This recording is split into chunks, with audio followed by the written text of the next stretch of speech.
In today's video, I am going to teach you how to add people in Zoho Project Management. By the end, you will know exactly where to go in Zoho Projects to invite a new person, choose the right access level, and confirm the invite so they can join your workspace and start collaborating. Begin by signing into Zoho Projects and making sure you are in the correct portal or workspace. Adding people is usually restricted to administrators or users with the right permissions. So if you do not see the options I mention, you may need to switch to an admin account or request access from your workspace owner. Now look to the top right corner of the screen and click Settings. This is where Zoho Projects keeps the administrative and configuration tools, including anything related to your team and permissions. After you open Settings, find the User Management section. Under User Management, select Manage Users.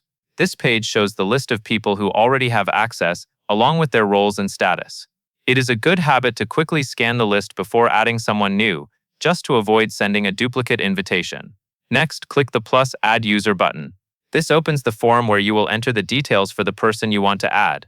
In the email address field, type the person's work email address carefully. A small typo can send the invite to the wrong place or prevent the user from receiving it, so take a moment to double-check spelling.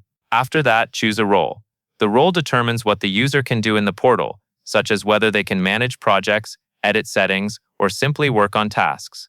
Select the least permissive role that still allows them to do their job, especially if they are an external collaborator. Then select a profile. Profiles usually control more specific permissions and access behavior. If your organization has custom profiles, choose the one that matches the person's responsibilities.